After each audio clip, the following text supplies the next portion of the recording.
There are many people who took part in the freedom struggle.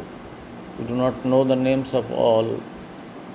There could be many people in your own family.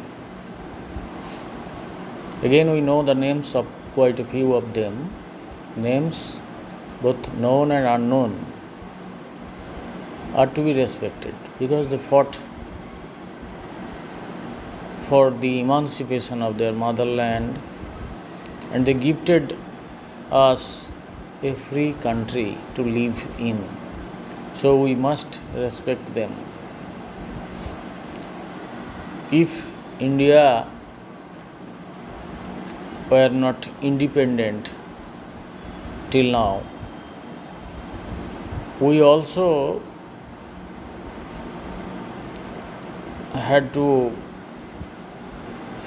face the torture and exploitation by the colonial rulers. So we must be grateful to them, we must be respectful to all of them. But some of them have become famous due to their work. All of us remember them. Rabia said, like Khudiram Bose, Prafullo Chaki, Binoy Badol Dines, Master Da Surjo Sen, Bagha Jotin, Bhagat Singh.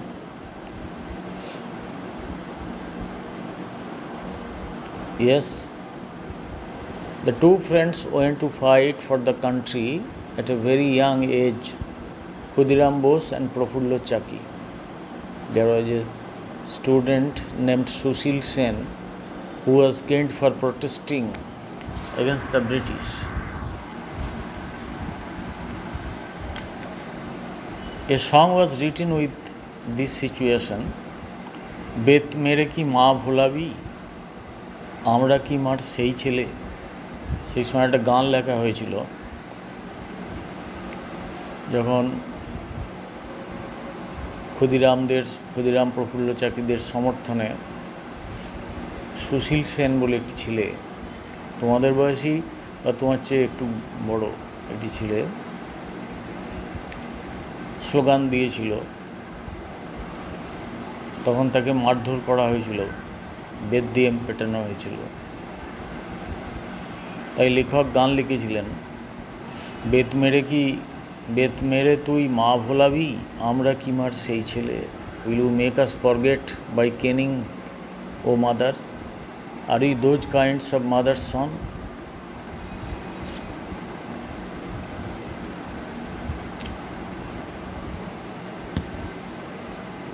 Here, mother is the country. Mother means the motherland, our beloved motherland, our beloved India. Surjo Sen was a teacher. He used to tell his students about the country, share with them the sorrows and sufferings of the countrymen. He used to encourage them to serve the country. He too was directly involved in the freedom struggle against the British. Binoy Badol Dines, Bagha Jotin, Bhagat Singh had also fought for the freedom of our country. Many died during the struggle.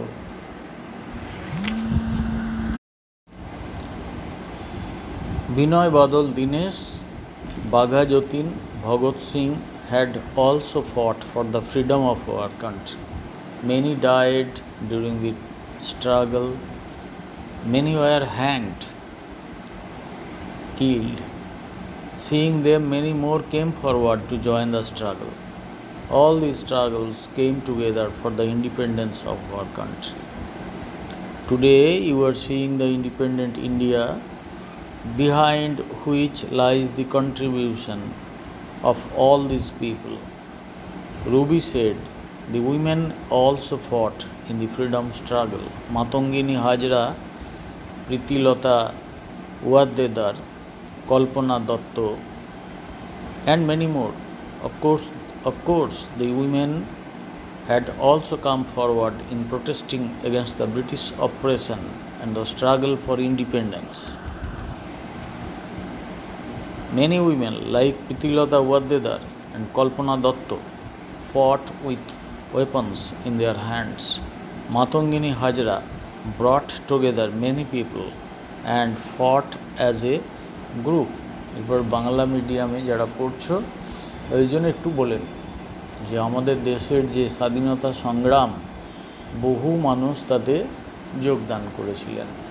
সবার নাম আমরা জানি না, কারণ এই লড়াই, স্বাধীনতার যুদ্ধ, এই লড়াই লড়তে গিয়ে অনেকেই গুলি খেয়ে প্রাণ হারিয়েছেন, অনেকের দেহ অনেককেই মেরে ফেলে তাদের দেহ লোপাট করে দেওয়া হয়েছে, অনেকেই নিখোঁজ হয়ে গেছেন।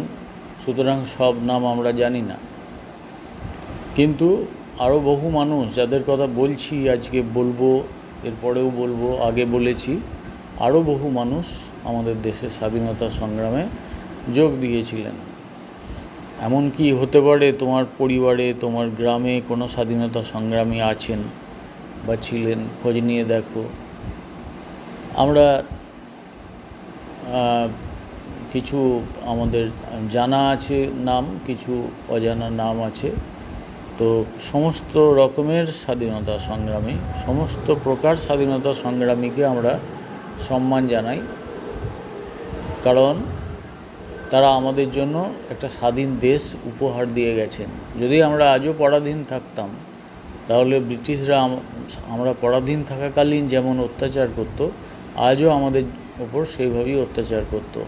কিন্তু এখন আমরা স্বাধীন হওয়ার জন্যে ওই রকম অত্যাচারের মুখোমুখি হই না। সুতরাং আমরা তাদের স্মরণ করব। রাবেয়া বলল, যেমন ক্ষুদিরাম বোস, তোমরা জানো ক্ষুদিরাম বসুকে এবং প্রফুল্ল চাকিকে, তাদের নাম শুনেছ, এবং বিনয় বাদল দীনেশ, তাদের এই তিনজন স্বাধীনতা সংগ্রামী একত্রে রাইটার্স বিল্ডিংয়ে ঢুকে যুদ্ধ করেছিলেন। মাস্টারদা সূর্য সেন চট্টগ্রাম অস্ত্রাগার লুণ্ঠনের নায়ক, মাস্টারদা সূর্য সেন। বাঘা যতীন, ভগৎ সিং, এরা সবাই বড় স্বাধীনতা সংগ্রামী। এই যে ক্ষুদিরাম বসু আর প্রফুল্ল চাকি, এরা খুব কম বয়সেই, এরা দুই বন্ধু, এরা দুই খুব কম বয়সেই, ওই 17-18 এরকম বয়সেই এরা দেশের স্বাধীনতা সংগ্রামে যোগদান করেছিলেন। আর একটি ছাত্র ছিল, তার নাম হচ্ছে সুশীল সেন। ক্ষুদিরামের ফাঁসি হবে, বিচার হচ্ছে, ফাঁসি হবে, এইসব দেখে তিনি প্রতিবাদ করেছিলেন। তখন তাকে মানে বেত মারা হয়েছিল রাস্তায় দাঁড় করিয়ে। তো ব্রিটিশের এগেনস্টে প্রতিবাদ করায় যে তাকে বেত মারা হলো একটা বাচ্চা ছেলেকে, সেই দেখে গান রচিত হলো আমাদের দেশে, বেত মেরে তুই মা ভোলাবি, আমরা কি মার সেই ছেলে। এই গান তখন গাওয়া হতো। এখানে মা বলতে আমাদের মাতৃভূমি ভারতবর্ষের কথা বলা হয়েছে। সূর্য সেনকে মাস্টারদা বলা হতো, কারণ উনি শিক্ষক ছিলেন। তিনি তার ছাত্রদের বলতেন নিজের দেশের কথা, আমাদের যে ঐতিহ্য, গৌরবময় ঐতিহ্য ছিল তার কথা বলতেন। আমাদের বর্তমানের যে ব্রিটিশ শাসনাধীন থেকে আমাদের যে দুঃখ কষ্ট দেশবাসীর, সেগুলো বলতেন, এবং সেই সব ছাত্রদের দেশের সেবা করতে উৎসাহিত করতেন। এবং তিনি নিজেও সরাসরি স্বাধীনতা সংগ্রামে যুক্ত ছিলেন, ব্রিটিশের বিরুদ্ধে লড়াই করেছিলেন। বিনয় বাদল দীনেশ, বাঘা যতীন, ভগৎ সিং, এরাও দেশের স্বাধীনতার জন্য লড়াই করেছিলেন। এই লড়াই করতে গিয়ে অনেকেই মারা গেছেন, আবার এদেরকে ফাঁসি দেওয়া হচ্ছে, শাস্তি দেওয়া হচ্ছে দেখে আবার অনেক মানুষ এই স্বাধীনতা যুদ্ধে যোগদান করতে এগিয়ে এসেছিলেন। এইভাবেই সমস্ত রকমের সংগ্রাম, সহিংস সংগ্রাম, অহিংস সংগ্রাম, সব প্রকারের সংগ্রাম হয়েছিল বলেই আমাদের দেশ স্বাধীন হয়েছিল। এখন তোমরা যে স্বাধীন ভারত দেখতে পাও, এই স্বাধীন ভারতের এই স্বাধীনতার পিছনে বহু মানুষের অবদান আছে। রবি বলল মহিলারাও স্বাধীনতার জন্য লড়াই করেছিলেন, যেমন মাতঙ্গিনী হাজরা, প্রীতিলতা ওয়াদ্দেদার, কল্পনা দত্ত। নিশ্চয়ই মহিলারাও ব্রিটিশের যে অত্যাচার তার বিরুদ্ধে প্রতিবাদ করেছিলেন, স্বাধীনতার যুদ্ধে যোগদান করেছিলেন। এই সব মহিলা যাদের কথা বললাম, এরা ছাড়াও আরও বহু আছেন আমাদের দেশের স্বাধীনতার জন্য এরা লড়াই করেছিলেন। ব্রিটিশরা মাতঙ্গিনী হাজরাকে অবিরাম ভীতি প্রদর্শন করত, কিন্তু মাতঙ্গিনী তার লড়াই ত্যাগ করেননি। তিনি গান্ধীজির মতন লড়াই করেছিলেন। সেখানে তার যে সময়ের তিনি ব্রিটিশের গুলি খেয়ে মারা গেলেন, ওই সময় তার একটু বয়স হয়েছিল। সেই জন্য জনগণ তাকে আদর করে বলতো গান্ধী বুড়ি। গান্ধীজির দেখানো অহিংস অসহযোগ আন্দোলন, গান্ধীজির দেখানো পথ, সেই পথেই তিনি লড়াই করেছিলেন। এরকম অসংখ্য মানুষ আছেন। ধীরে ধীরে তোমরা তাদের কথা জানবে, আরও বড় হবে, ইতিহাস আরও বিস্তৃতভাবে পড়বে, এদের কথা জানবে। এদের কাজকর্ম থেকে আমাদের অনেক কিছু শেখার আছে এবং আমাদের উচিত এদের সবাইকেই সম্মান জানানো। তারপরে তোমাদের বইয়ে আছে 92 পাতায় একটা টেবিল দেওয়া আছে, তাতে দুটো কলম আছে। দেখো, যে সমস্ত মানুষ ভালো কাজের জন্য বিখ্যাত হয়েছেন তাদের কথা লিখো। তোমাদের বড়দের কাছ থেকে, শিক্ষক মশাইদের কাছ থেকে শুনে, শিক্ষক শিক্ষিকা এনাদের কাছ থেকে শুনে লেখো। নিজেদের মধ্যে আলোচনা করে নাও তাদের কি নাম। সবাই যে স্বাধীনতা সংগ্রামী সবাইকে হতে হবে তা তো নয়। যিনি সে যুগের বড় বিজ্ঞানী ছিলেন, দেশের মধ্যে বিজ্ঞান গবেষণায় দেশকে পথ দেখিয়েছেন, দেশের মানুষকে, ছাত্রদিকে উৎসাহিত করেছেন বিজ্ঞান গবেষণায়, যেমন আচার্য জগদীশচন্দ্র বসু, সত্যেন্দ্রনাথ বোস, তো আচার্য প্রফুল্লচন্দ্র, এরাও তো যারা কবি ছিলেন, সাহিত্যিক ছিলেন, তাদের লেখনীর মাধ্যমে, তাদের রচনায় কাজী নজরুল ইসলাম, রবীন্দ্রনাথ ঠাকুর, দ্বিজেন্দ্রলাল রায়, অতুল প্রসাদ সেন গান লিখতেন। এরকম অসংখ্য মানুষ। তারা কি করতেন? তারা তাদের লেখনীর মাধ্যমে এমন অনেক কিছু লিখেছেন যা দিয়ে শিক্ষার বিস্তার ঘটানো যায়। সেই সময়কার ব্রিটিশ ভারতে অশিক্ষার অন্ধকার, মানুষের মধ্যে শুধু কুসংস্কার আর অশিক্ষা, তাদেরকে শিক্ষায় শিক্ষিত করে তোলার জন্য, উপযুক্ত শিক্ষায় শিক্ষিত করে তোলার জন্য বিদ্যাসাগর মশাই বর্ণপরিচয় লিখেছিলেন এবং শিশুপাঠ্য অনেকগুলি বই লিখেছিলেন। তার দেখা দেখি আরও অনেকেই এগিয়ে এসেছিলেন সহজভাবে বই লেখার জন্য। কাজী নজরুল ইসলাম, তাকে বিদ্রোহী কবি বলা হতো। তিনি ব্রিটিশের বিরুদ্ধে লড়াই করার জন্য উৎসাহ যোগাতেন তার লেখনীর মাধ্যমে। তার অনেক গান শুনলে আমাদের রক্ত গরম হয়ে ওঠে। রবীন্দ্রনাথও অসংখ্য গান রচনা করেছেন যা মানুষকে স্বাধীনতা সংগ্রামে উৎসাহ জুগিয়েছে। আবার দেখো যে আমাদের যারা মনীষী, যেমন ধরো যে হেনরি লুই ভিভিয়ান ডিরোজিও, তিনি শিক্ষার জন্য লড়াই করেছেন। তিনি কলেজে অধ্যাপনা করতেন এবং খুব কম বয়সেই, এবং তার ছাত্রদিকে কুসংস্কার মুক্ত শিক্ষা গ্রহণের জন্য উৎসাহিত করতেন। রাজা রামমোহন রায় যে কুসংস্কার ছিল হিন্দুদের মধ্যে, সতীদাহ প্রথা, অল্পকালে মেয়েদের বিয়ে দিয়ে দেওয়া হতো এবং তা বয়স্ক মানুষদের সঙ্গে, এবং সেই যুগে রোগ জ্বালার চিকিৎসা ব্যবস্থা ভালো ছিল না, তার ফলে অনেকেই অসময়ে মারা যেতেন এবং তখন ওই বাচ্চা মেয়েগুলি বিধবা হয়ে যেত, তাদেরকে সারা জীবন ওই অবস্থায় কাটাতে হতো এবং খুব দুঃখের মধ্য দিয়ে। এইসব দেখে রাজা রামমোহন রায় অনেককে আবার, বিশেষ করে ব্রাহ্মণ, ক্ষত্রিয়, এইসব ফ্যামিলির যারা বাল্য বিধবা, যারা সদ্য বিধবা হয়েছে, তাদের স্বামীদিকে যখন চিতায় পোড়ানো হতো, সে একই চিতায় তার বিধবা বউকেও পুড়িয়ে দেওয়া হতো। এই যে জ্যান্ত মানুষকে পুড়িয়ে দেওয়া, একে বলা হচ্ছে সতী প্রথা। সেই মহিলা নাকি সতী হয়ে গেলেন। তো এই সমস্ত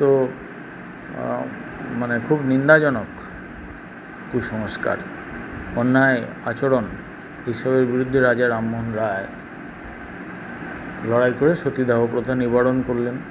এরপরে সেই সমস্ত যে বাল্য বিধবা, তারা তাদের পিতৃগৃহে ঠাঁই পেত বেশিরভাগ ক্ষেত্রেই, এবং সেখানে তাদের বহু গঞ্জনার মুখোমুখি হয়ে, বহু অত্যাচারের মুখোমুখি হয়ে থাকতে হতো। তো এদের জন্য নারী শিক্ষার ব্যবস্থা করলেন ঈশ্বরচন্দ্র বিদ্যাসাগর মশাই। তিনি অনেক বালিকা বিদ্যালয় স্থাপন করলেন এবং একটা বাল্যবিবাহ রদ করার জন্য তিনি ব্রিটিশ সরকারকে দিয়ে আইন করালেন। তাহলে এরাও দেখো, এরা স্বাধীনতা সংগ্রামীদের চেয়ে কম নয়। দেশের মানুষকে তাদের দুর্গতির হাত থেকে রক্ষা করার জন্যে এরা কীভাবে লড়াই করেছেন। আবার বেগম রোকেয়া মুসলিম সমাজে শিক্ষার যে আন্দোলন, বিশেষ করে মুসলিম মহিলাদের মধ্যে শিক্ষা গ্রহণের জন্যে যে তাদের আগ্রহ ছিল না, বেগম রোকেয়া কয়েকটি শিক্ষা প্রতিষ্ঠান খুলেছিলেন মহিলাদের জন্য, এবং সেখানে মুসলিম বাড়ির, প্রধানত মুসলিম বাড়ির মেয়েদের লেখাপড়া শেখানো হতো। শিক্ষা আন্দোলনে বেগম রোকেয়ার ভূমিকা সেই যুগে অসাধারণ। এবং সিস্টার নিবেদিতা, স্বামী বিবেকানন্দ, শিক্ষার আন্দোলনে স্বামী বিবেকানন্দের ভূমিকা, নিবেদিতার ভূমিকা আমরা চিরকাল মনে রাখব।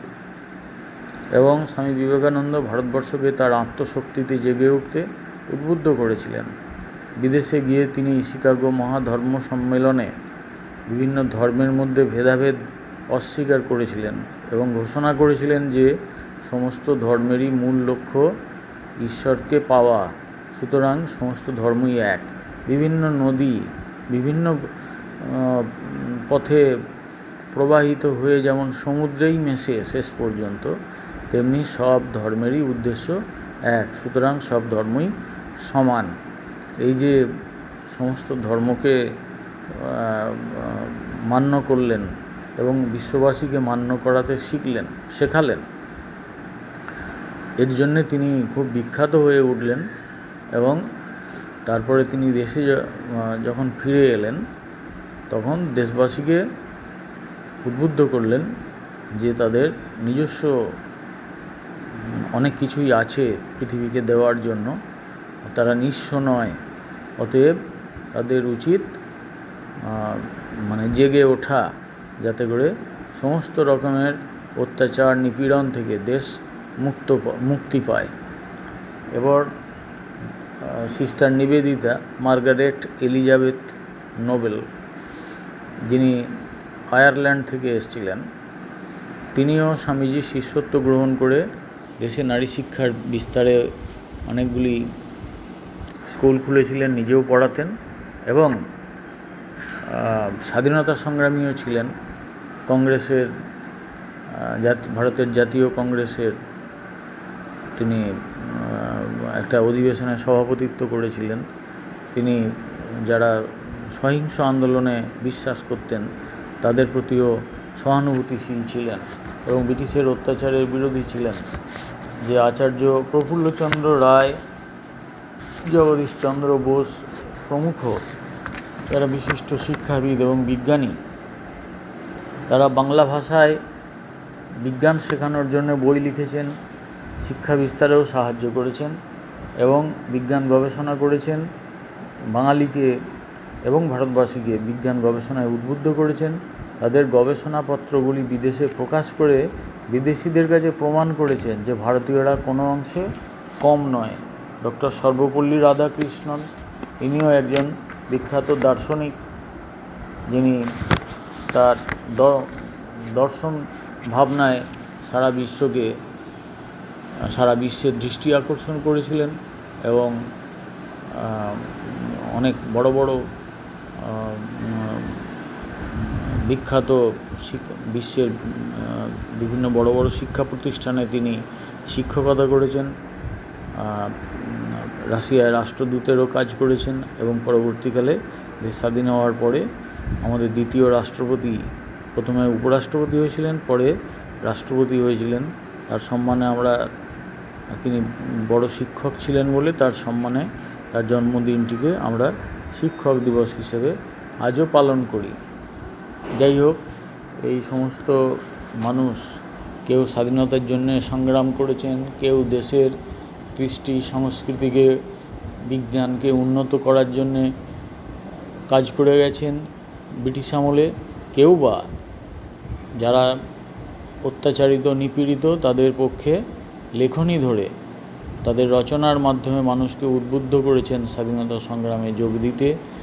এরা সবাই আমাদের প্রণম্য। এদের সবার প্রতি আমাদের শ্রদ্ধাশীল থাকা উচিত। যারা সমাজ সংস্কারের আন্দোলনে যুক্ত থেকে দেশবাসীকে কুসংস্কার এবং তমসাচ্ছন্ন জীবন থেকে উদ্ধার করার চেষ্টা করেছেন, তারাও আমাদের কাছে প্রণম্য। আমরা সবার প্রতি শ্রদ্ধাশীল থাকব।